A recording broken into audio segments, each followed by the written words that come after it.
Back in the olden days of the GameCube and the Game Boy, if you wanted to go buy a new Nintendo game, you would have to go out and actually talk to people. But when the Wii came out, it had an application called the Wii Shop channel. This thing was great. Just give Nintendo your credit card information, and you too can play the Mario stage in Just Dance 3. The Wii Shop channel had lots of content. It had WiiWare titles, Wii games, and finally, retro games, or the Virtual Console. This was revolutionary, being able to install your favorite old games onto one rectangle. These games supported many control styles for added comfort.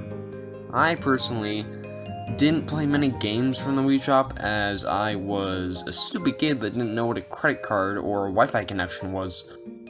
I did, however, purchase Dr. Mario Online RX, because who can live without that?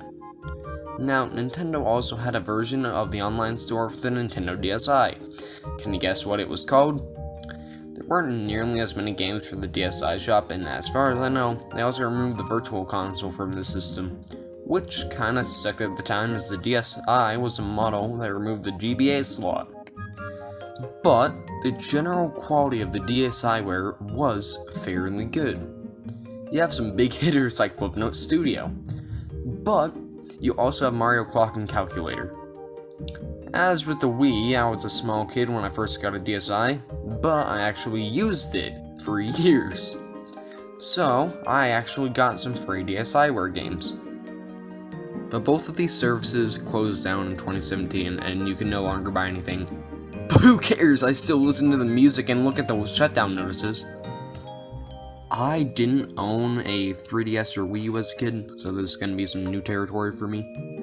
The 3DS also had an online store. Can you guess what this one was called? Yeah, it was the Nintendo eShop, get it right.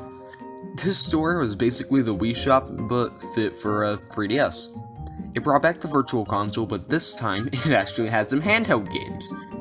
It had classics such as Donkey Kong Land 3 for the Nintendo Game Boy.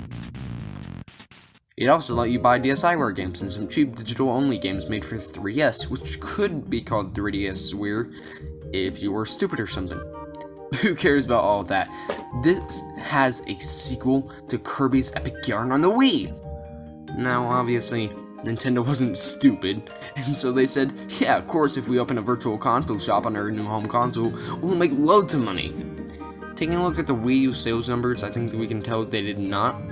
Still, this console may have had the best of any Virtual Shop listings.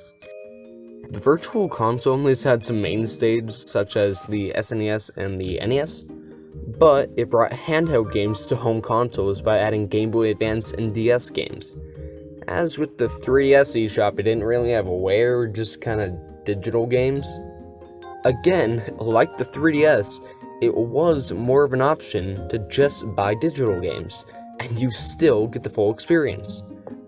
Now, this is already pretty great, but in case you've been living under a rock, or you were just like 99% of the population, and you didn't even know the Wii U existed, the Wii U has a virtual Wii. This was just straight up a Wii inside of a Wii U. This meant it had all the features of a normal Wii, but just in the Wii U. This meant that while the service was still up, you also had the entire Wii Shop on the system. So yeah, this one is the best.